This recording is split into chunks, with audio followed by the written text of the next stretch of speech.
Transformers Galactic Trials.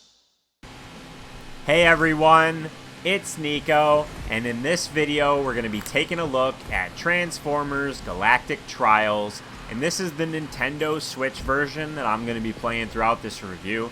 But obviously most of what I'm going to say is going to apply to the other platforms as well. The only exception will probably be the performance stuff and potentially any crashes or things like that. So if you don't know what this is, it's an arcade racer, but it also has some combat as well, which plays like a third-person shooter, but you're still technically racing, and these sequences were so much fun. So I'm pretty excited to talk about this game because it looked cool, and that's why I wanted to check it out, but it far exceeded my expectations. So since it's a racer, it doesn't really have a lot of story, but what it does have for a story is actually more than sufficient. So basically what the story is Nemesis Prime has stolen some Prime relics that bestow incredible powers on whoever has them. So naturally, the Autobots and the Decepticons race to try and recover these powerful artifacts. You actually have your choice to play as either side. You're not limited to either the Autobots or the Decepticons. You can play as either one. And in the beginning of the game, you have a few characters that you can choose from. I believe I had 2 of each. And there's 11 total Transformers. And each one of these has their own unlock requirements, which you can see from the character select screen. So if there's a specific one that you want, you can go look, see what the requirements are, and work your way towards unlocking it. As far as modes go, this has a few different modes. The main attraction is really the Galactic Trials mode. It has 3 different difficulties, so it has basically like an easy, a normal, and a hard, essentially. And the main reason why the Galactic Trials mode is the main attraction, because this is how you unlock new relics, or even the Prime relics. You can't get them, to my knowledge, in the arcade mode, which consists of the tutorial if you want to replay it. The game does start you out with the tutorial to teach you how to play, since this game is both a racer and kind of a racer shooter as well. So it'll teach you the fundamentals of both of these with a tutorial to start out, and you can replay it. It's there in the arcade section. There's also like a quick race option. If you want to just play one race, you pick one of your unlocked tracks and have at it. And then there's a championship mode, which there's 3 cups essentially. So think of like Mario Kart, where, you know, based on your placements, depends on how many points you earn. And for the 3 total cups, there's 2 that consist of 3 races, and then 1 that consists of 4. And I think the reason why it's this way is because there are 10 total tracks, at least at launch. I don't know if there's plans for them to release more content, but that's how that works. So when you first dive into the Galactic Trials and you start racing in this, what I noticed immediately is it controlled very similar to Disney Speedstorm. And when you're in the racer sections, basically you drive through boost and you can drift with the L button. You can also obviously brake. There's these pickups, there's pink and green. The pink ones are your boost, or energon is what they're called. And the way you earn energon is from drifting, or eliminating enemies in the combat sequences, or collecting these. There's also green ones that refill your health. If you look in the bottom left corner of the screen, you'll see you have both a shield and you have a health meter. If you happen to get eliminated, you will respawn after a few seconds, so it will set you back. And this goes for both the combat sections and the racing sections. And you can also like side dash into the other racers and nudge them, which is also, for me, very Speedstorm-ish. And this will do damage, so you can eliminate other racers this way, or push them off the track or into an obstacle. And there's a lot of obstacles in this. There's lava and poison, and there's like these energy fields I saw that slowed me down. Each track, even though there are only 10, felt completely different than the others. One thing I really liked about the tracks was that the ones that have multiple laps, the laps aren't exactly the same.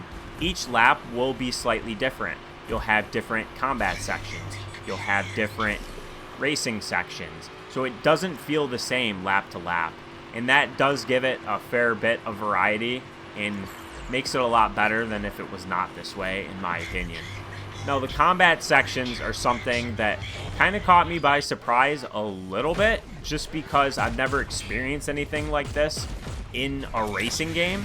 And for my taste, if you've watched any of my previous racing game reviews before, you know I prefer the arcade racing style.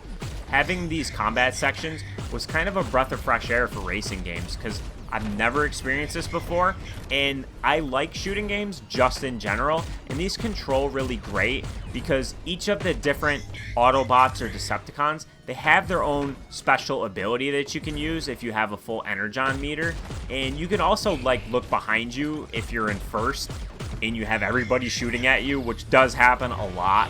And you just kind of like dash through these, you try and get through as fast as you can. And there's usually a lot of obstacles and enemies shooting at you. This is probably the part of the game where it's the most chaotic, because there are AI enemies like shooting at you, like drones and turrets and things like that. And for the most part, these combat sections, you basically need to just run through them. Obviously, you want to eliminate enemies, but you don't necessarily need to prioritize that unless you get to the end. And sometimes there's a closed door at the end, and you have to eliminate like generators or something like that, and it'll open the door. But other than that, mainly you just have to run through it, try to survive. And these really can make or break your runs, because they're the easiest part, again, in my opinion, to die in. And that could really set you back. I had a few times where I lost some significant progress and ended up like getting 4th or 5th because the last combat sequence I died in like multiple times. So I really enjoyed these. I think for some people you might not if you're not a fan of shooters, but to me I really enjoyed this aspect, and it made the gameplay more varied. Now as you play through, whichever character you decide to play as, you will earn XP for pretty much everything that you do. And as your characters level up, they'll obviously become more powerful.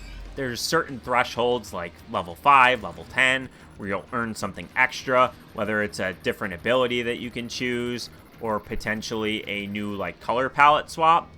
Because I think there's 3 total colors that you can change for each Autobot or Decepticon.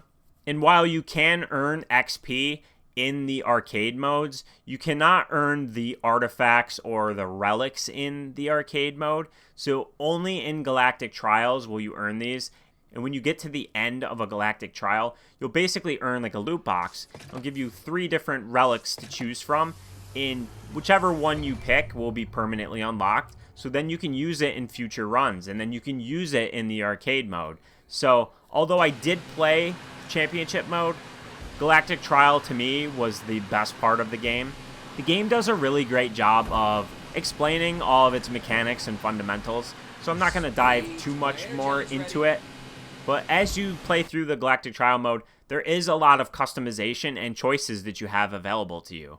So with this amount of variety across the Autobots and Decepticons and the different guns you can have, there's different guns you can pick through your runs, and then if you use a gun, it'll have its own requirements as well to unlock it permanently, and then you can use it in future Galactic Trial runs. So there's so many things in this to keep you coming back for more, for you to earn and unlock and make progress, and that to me is really fun because it's a lot of incentive. The last thing I want to talk about is probably the key point for a Nintendo Switch release, right? Arcade racers are obviously really fast games, and Nintendo Switch is old hardware, it has a fairly slow CPU. How does this game run? Well, to my surprise, it actually runs butter smooth.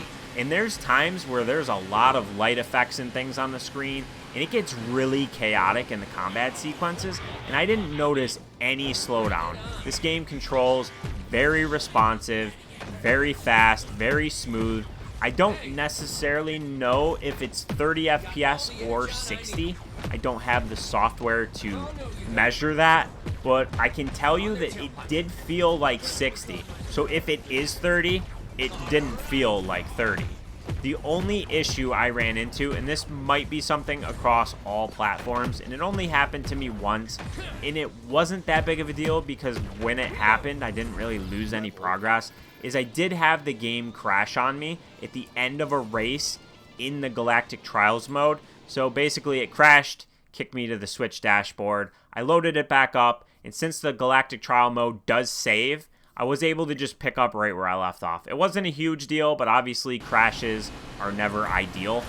So as far as arcade racers go, honestly, I can't wait to play more of this. I had so much fun with this game and was so excited to make this review because covering games that I really enjoy are always more fun to talk about than when I have to really rip into something because it has flawed aspects and things like that.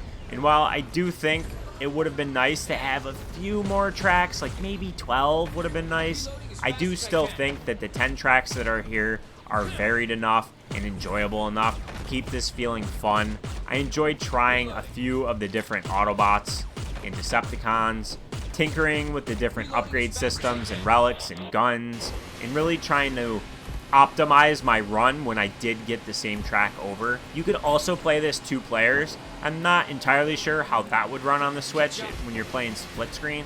I guess it's possible that that might introduce some slowdown, but the option is there if you have a buddy or a sibling to play this with.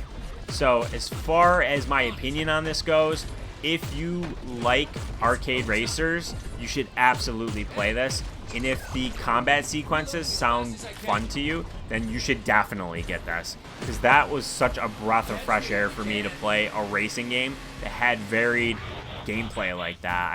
I don't know. I've never played anything like it. And this is one that I loved and can highly recommend. So check this one out. It does a great job of utilizing the Transformers IP. It has pretty good music. The sound effects are all appropriate. Character designs and everything look nice. It ran great on the Switch. I mean, if you have PlayStation, Xbox, or PC, I'm sure it runs even better there. So, Transformers, Galactic Trials, check this one out. I had a lot of fun with it and can't wait to play more. There's so many things that I still need to unlock. And I appreciate you watching this review. I really hope you found this helpful. I had a lot of fun making this one.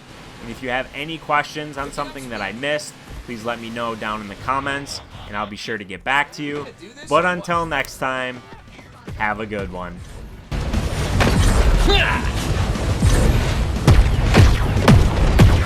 Shields out.